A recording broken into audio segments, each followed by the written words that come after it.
ya wandugu wapendwa katika Yesu Kristo. Ni wakati tena mzuri kuweza tena kukutana kwa saa kama huu na wakati kama huu kwa kuweza kuchangia neno la Mungu pamoja. Maana dunia hii kila watu kila mahali wanakaa, wenye mangola wanacheza mangola, wenye busera wanatumia busera, wenye mazungumzo ya mambo yao wanazungumza mazungumzo ya mambo yao, wenye sokoni wanauzisha vitu. Lakini kama vile na sisi watoto wa Mungu, chakula chetu, mangola yetu, mchezo yetu, kinywaji chetu ni neno la Mungu.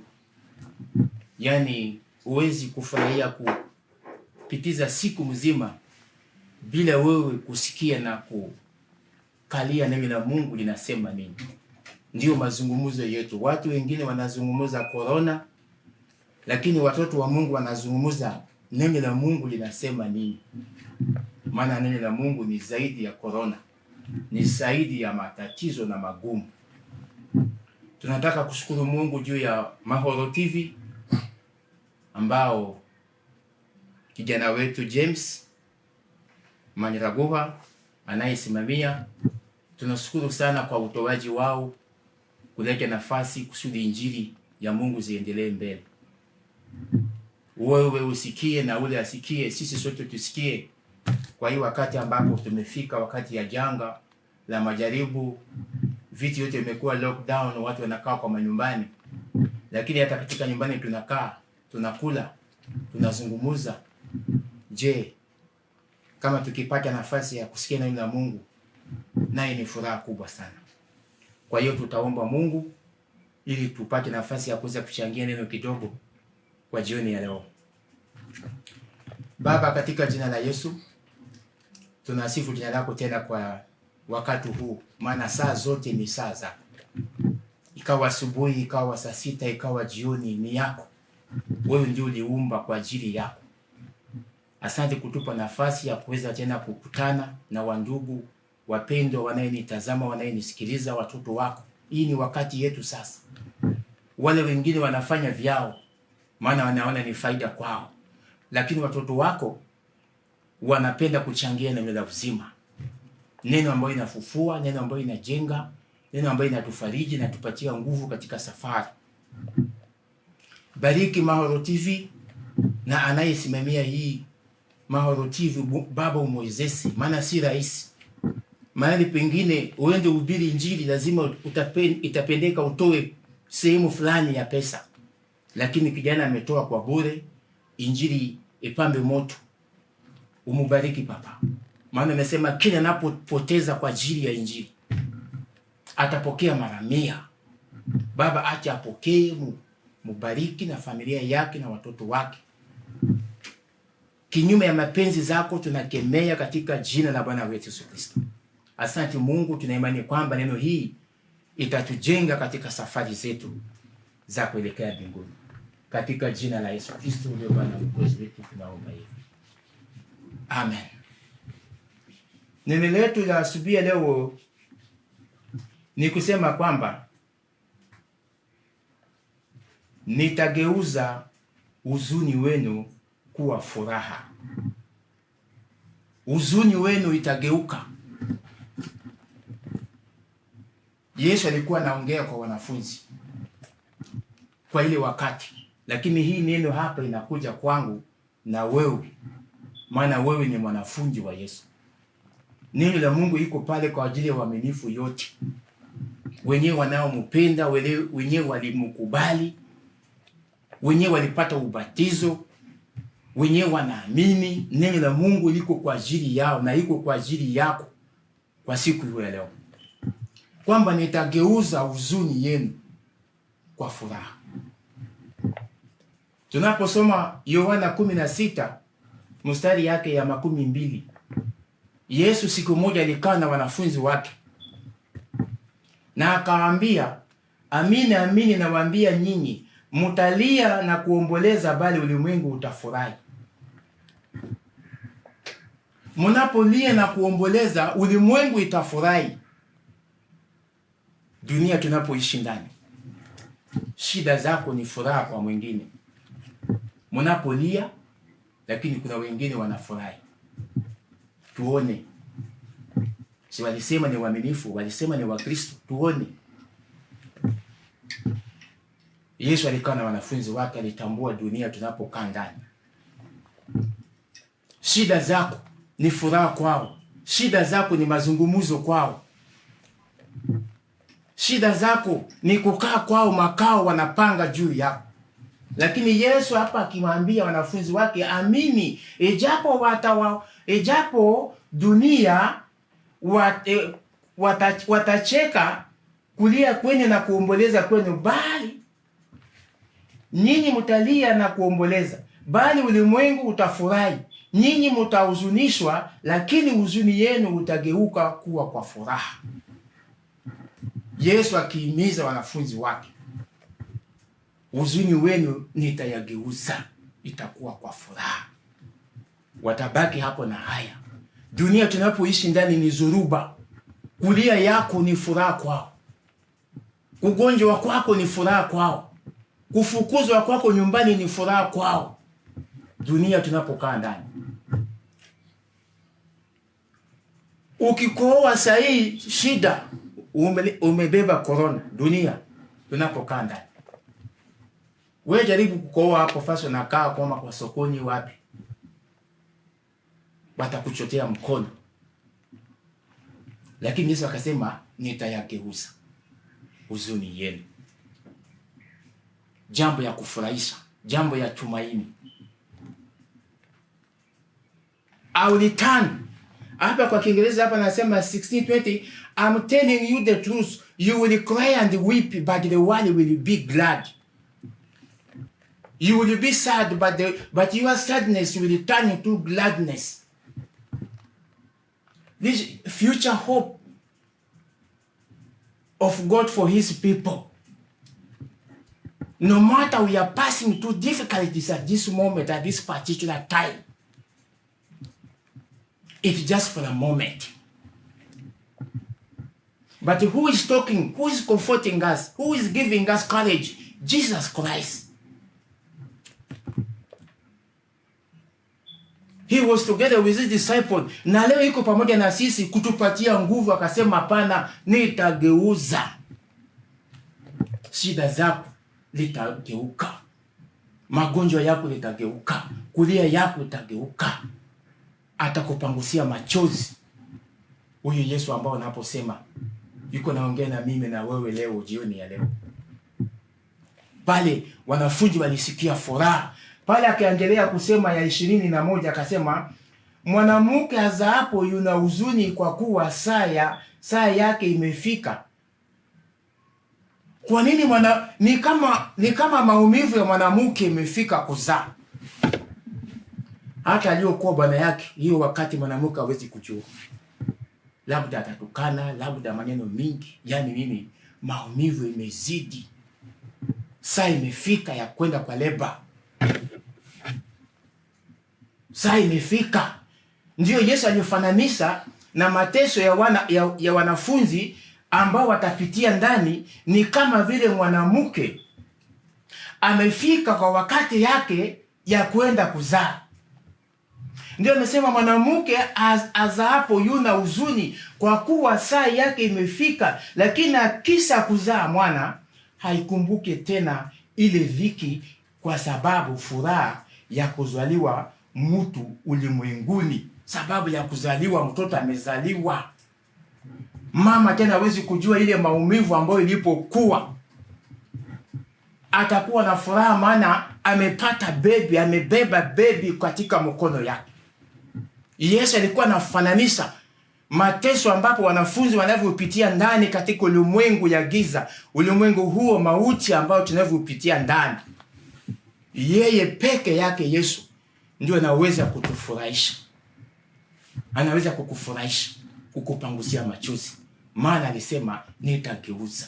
Yeye ambao naosema si mwanadamu ambao anaweza kudanganya. Yeye kama amesema, anasema nitakufurahisha. nitakufurahisha. Haleluya.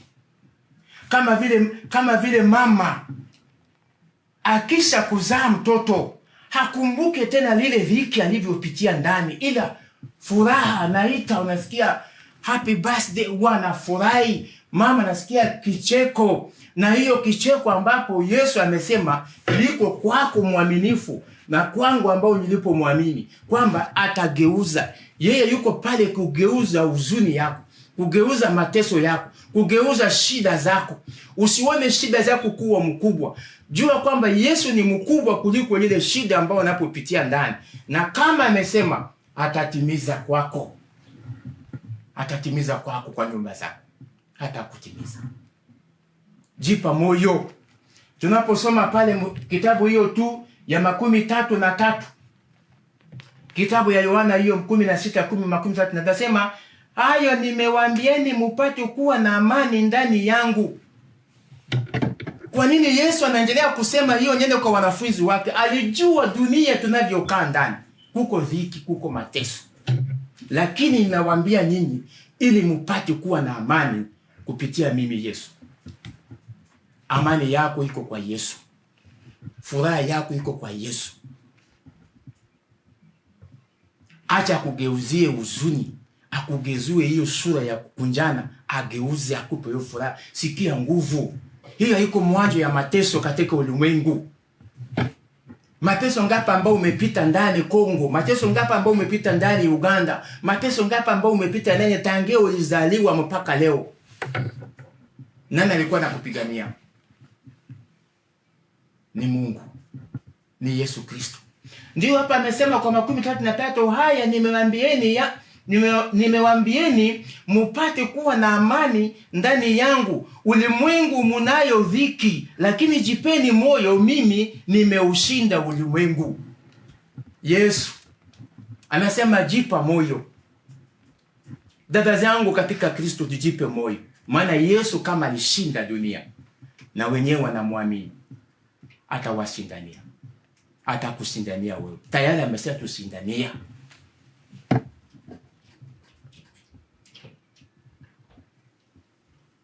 Unaweza kuwa unakaa pale unaeleza maneno yako, shida zako kwa wenzako, nafikiri watakusikiliza, wakusikie huruma. Kumbe unawapatia kazi. Unawapatia wachawi waamuke. Tunakemea hiyo pepo ya wachawi katika jina la Yesu Kristo. Hao wanafunzi, kwa nini Yesu alimwambia namna hiyo? Wale Wafarisayo walikuwa wanataka kuona sasa mmetoka mumeenda kufuata huyu, tuone sasa, tuone nini. Wakina Petro walikuwa pale, baliacha kazi yao ya samaki. Tuone jinsi mtaishi kama mtakuwa wa masikini. Kama mtakuwa wa masikini. Kama mtatembea mguu chini. Maana ile wakati Yesu alikuwa akitembea na miguu, ilikuwa ngumu sana watu wakuje wafuate Yesu. Hata wenyewe walifuata Yesu, wengi wakaregea, wakarudi, wakaenda. Lakini hawa Petro walifungana na Yesu mpaka. Yesu ndio akawafanyia, akasema hapana, mjipe moyo. Mkuwe na tumaini. Hiyo huzuni mnakuwa nayo zitageuka. Ndugu zangu mwaminifu unayesikiliza habari ya Yesu. Huyu Yesu ndio anasema jipa moyo. Kama yeye alishinda ulimwengu, na atashinda kwa ajili yako. Atashinda kwa ajili yetu. Hewa hii na magumu hii zitapita katika jina la Yesu. Lakini watoto wa Mungu wataendelea kubaki katika salama zao. Tunaposoma kwa Mahubiri 3:4. Mahubiri nani ni Ecclesiastes 3:4. Inasema nini? 3:4 inasema, wakati wa kulia na wakati wa kucheka, wakati wa kuomboleza na wakati wa kucheza. Kila saa, kila kitu kwa wakati zake. Wakati wa kulia, wakati wa kucheka. Watoto wa Mungu watacheka. Watoto wa Mungu sio watu wa kubaki katika huzuni. Watoto wa Mungu sio watu wa kubaki kuweka mkono kwenye tama, hapana. Wanakuwa open, wanakuwa wazi. Everything has got its time. Kama ni wakati ya huzuni, lakini si kwako. Kuna yule ambaye amekupangusia machozi. Kuna yule ambaye yuko karibu na wewe. Kama unaishi, kuna yule ambaye yuko karibu na wewe anakuwezesha. Kila kitu kwa saa yake. Lakini alisema nitageuza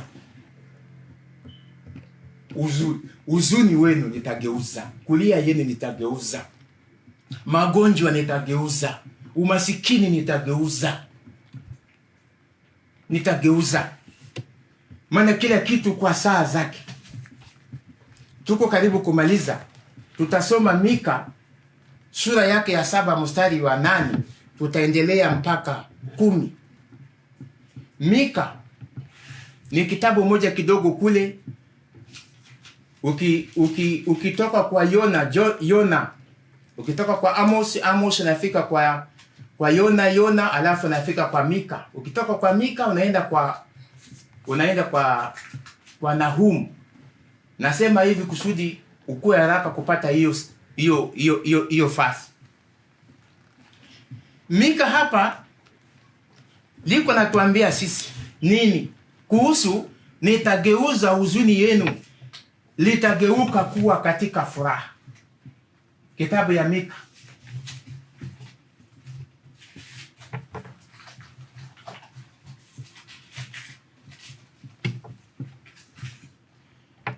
Mika sura ya 7 mstari ya 8 nasema, usifurahi juu yangu adui yangu, niangukapo nitasimama tena. Haleluya. Usifurahi juu ya kuanguka kwangu. Wewe unafurahi juu niko na huzuni. Mika hapa anasema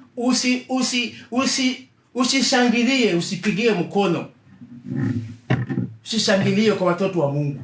Dunia isishangilie maana umefika mwisho. La. Hapa Mika akasema mnani, usifurahi juu yangu adui yangu, niangukapo nitasimama. Nikaapo gizani, Bwana atakuwa nuru kwangu. Haleluya. Neno ya kukufariji. Mtu wa Mungu ni mtu wa Mungu. Hata kama watasema huzuni juu yake namna gani, Yesu hawezi kubali hata kidogo. Hapa Mika akasema, nikianguka wewe usifurahi, usicheke. Nikiwa ndani ya giza wewe usishangilie, maana Bwana ataangaza nuru yake kwangu. Haleluya. Nitageuza huzuni wenu. Kwa nini watu wanasema hapo hivyo? Akaendelea kusema ya 9, nitaivumilia ghadhabu ya Bwana kwa kuwa nimemwasi, hata atakaponitetea teto langu na kunifanyia hukumu, ataniletea nje kwenye nuru, nami nitaona haki yake. Hapa kwa Kiingereza ya kisha nasema, we have sinned against the Lord. Mambo ya watakatifu ni ya watakatifu, mambo ya watu wa Mungu ni ya watu wa Mungu. Mika amesema hapa tumefanya dhambi mbele ya Mungu. So now we must endure his anger for a while. Hata kama magumu ziko, matatizo ziko, ni kwa muda. Lakini hii ambayo inakuja, but in the end he will defend us and right the wrong that have been done to us. Ata defend us. Hata kama utacheka, mtu wa Mungu hachekelewi. Mtu ambao ameokoka, mtu ambao ameamini Kristo, hata kama anaanguka, Mungu yake atakuja, atamtafuta mahali alipo, atamtoa kule. Hata ikiwa ndani ya giza, nuru ya Bwana itamwangazia. Sikia furaha kuna yule ambao anavyosema juu yako mwaminifu, kwa wakati ambao tunavyopitia ndani, wakati ya majaribu. Sikia, maana amesema jipa moyo. Namba 10 nasema, mstari ya 10 kwa Kiingereza nasema, and then our enemy see this and be disgraced, the same enemy who taunted us by asking, where is the Lord your God? Mara nyingi kwa mstari ya 10 hapa, ndipo adui yangu ataliona jambo hilo na aibu itamfunika yeye aliyeniambia, yuko wapi Bwana Mungu wako? Wakati shida imekufikia, Bwana uliza na hacha tuone, kama walimwambia hao wanafunzi, tuone. Ndio ulimwengu inacheka, tuone Mungu yao yuko wapi. Kama wakati ya Shadraka, Meshaki na Abednego, tuone Mungu yao. Wakati ya Danieli walisema tuone Mungu wake kama tamuokoa. Mungu wako yuko pamoja na wewe hata wakati za hatari. Amini Mungu. Amini Yesu Kristo. Watu nasema hata tuone kama Mungu wao uko wapi. Bwana Mungu yako yuko pamoja na wewe. Ingawaje wanasema yuko wapi Mungu yako, tuone Mungu yako yuko pamoja na wewe saa zote, usiku na mchana. Neno la Mungu katika kitabu ya Mika hapa inatuhimiza. Watu wanasema tangia ile wakati wa Yesu mpaka leo wangali wanazungumza. Lakini Yesu yako yuko pamoja na wewe, kama vile tunavyosoma hapa kitabu ya Luka 4:18 linasema nini? Luka 4:18 linasema ya kwamba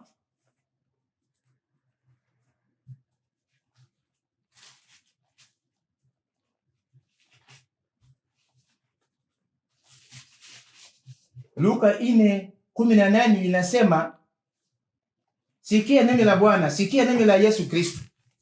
Furaha ambayo anaenda kupatia naye wanafunzi wenyewe wanampenda, wenyewe wanamtafuta. Inasema Roho ya Bwana yu juu yangu, kwa maana amenitia mafuta kuwahubiri maskini habari njema. Huyu ambao anasema na sisi, huyu ambao alikuwa anaongea na wanafunzi, huyu ambao anakufariji. Roho ya Mungu yuko juu yake kusudi afanye nini? Kwa maana amenitia mafuta, amemwekea mafuta kuhubiri masikini habari njema. Yesu Kristo alitumwa na Mungu kusudi atuhubiri habari njema, habari ya kututoa ndani ya huzuni. Amenituma kuwatangazia wafungwa kufunguliwa kwao. Huyu Yesu Kristo ametuma kusudi tufunguliwe, afungulie watoto wake, kudeliver his people. Hallelujah. Maana kuko na wengine labda wanasikia Kiingereza, ni vizuri sana tuchange lugha, tuangalie neno la Mungu natuambia nini.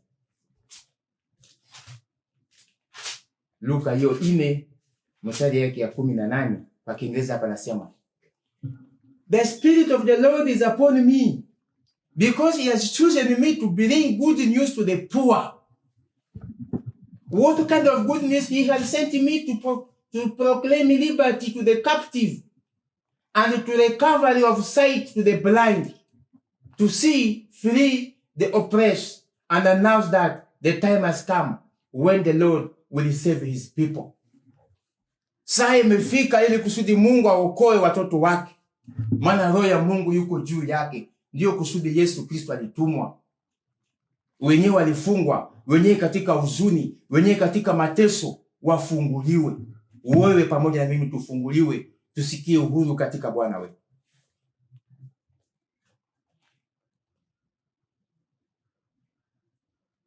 Na ya kwamba mikononi mwao, kwa maana amenitia mafuta kuwahubiri masikini habari njema, amenituma kuwatangazia wafungwa kufunguliwa kwao, na vipofu kupata kuona, na kuwacha huru waliosetwa.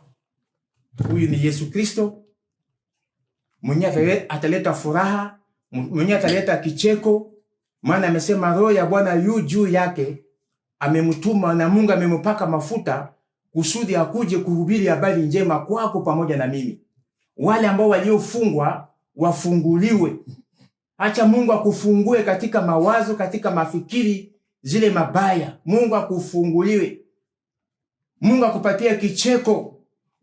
Sema waendelee kusema, lakini Bwana Mika alisema nini? Hata kama nimeanguka, niko ndani ya gizani, Bwana ataweka nuru yake tang'aa kwa ajili yangu.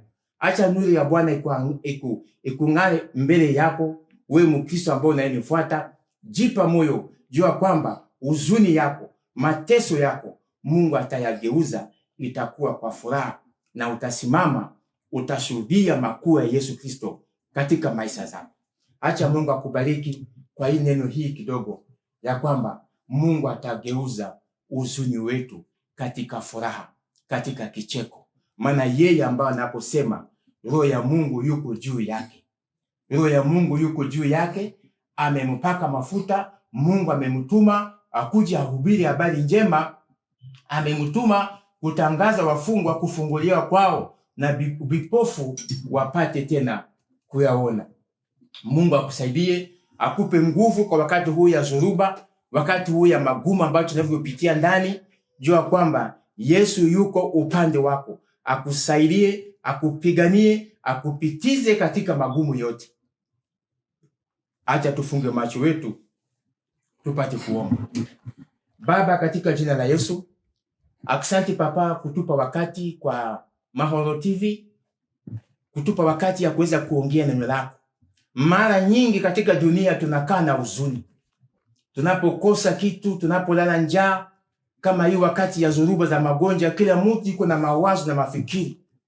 Lakini leo neno lako linatufariji na tupatia nguvu ya kwamba utageuza huzuni, utageuza kilio kwetu, litageuka kwa kucheko.